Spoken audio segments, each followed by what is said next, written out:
Portuguese Grand Prix 2021 concluded last night, and Lewis Hamilton wins yet another race in his Formula One career. Now, from the off, let's talk about what happened as the lights went out at the start of the race. It was Valtteri Bottas who was at pole position, followed by Lewis Hamilton and then Max Verstappen. Not a lot of action going into turn one of the race on the first lap, but a few laps later there was a safety car called when Kimi Raikkonen went off and broke his front wing.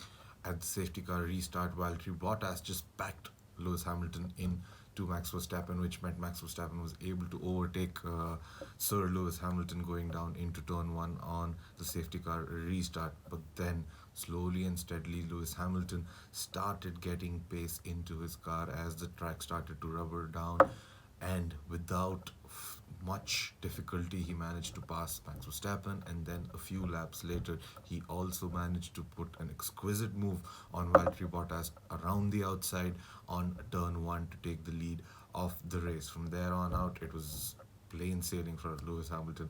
There was no looking back. He was not challenged by anyone for that matter. There was a small tussle going on for P2 between Valtteri Bottas and Max Verstappen, which eventually Max Verstappen got the better of him because of an undercut strategy that Red Bull pulled as the pit stops came around.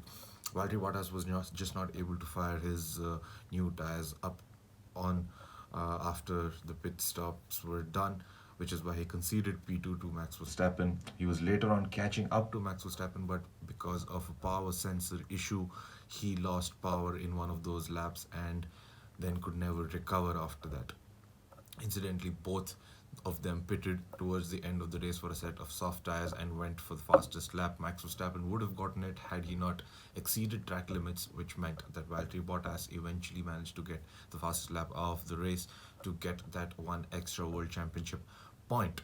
So these were the top three. Sergio Perez, a solid P4 after starting P4. So he starts P4, ends in P4. He was leading the race briefly because he did a mega stint on his first set of medium tires where he lasted nearly 55 laps on those tires, and eventually he was moved to the softs. He also tried going for the fast lap of the race, but it wasn't to be. Looking down further down the field, Lando Norris, another solid P5. The McLaren, remember, wasn't very fast coming into this weekend. They had problems in the practice session. They didn't do well in qualifying either. But Lando Norris, proving that his race pace is on another level, just took his car up to P5. Charles Leclerc P6, Esteban Ocon and Fernando Alonso P7 and P8, just reiterating that the Alpine is slowly but steadily reaching to that place that the team wants it to be. The car is getting better each weekend, and these two drivers are getting the best out of that machinery.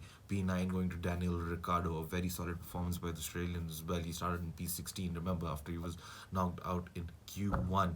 After pulling a plethora of moves during the race, he managed to get onto P9. Who's to say if the pit stop had gone his way and if the tires were working in his favor, he could have even managed to get a P7 or a P8, but he will still be satisfied with P9. Pierre Gasly rounds off your top 10 and the rest of the field as well. No points scored for anyone beyond P10, as is the rule of Formula One. Disappointing weekend, I must say, for Sebastian Vettel because he started at P10 and he finished at P13.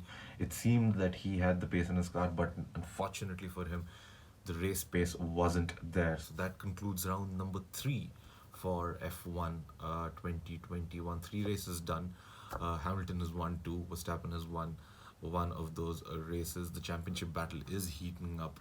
Hamilton has pulled out 8 points ahead of Max Verstappen in the driver's standing, and Mercedes have also pulled out ahead of Red Bull in the constructors' championship. So it's getting tasty.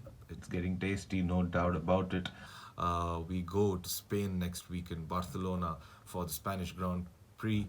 That happens this weekend. It's back-to-back race weekends this time around in Formula One. So let's wait for a few days and get back into it for the next race of the season.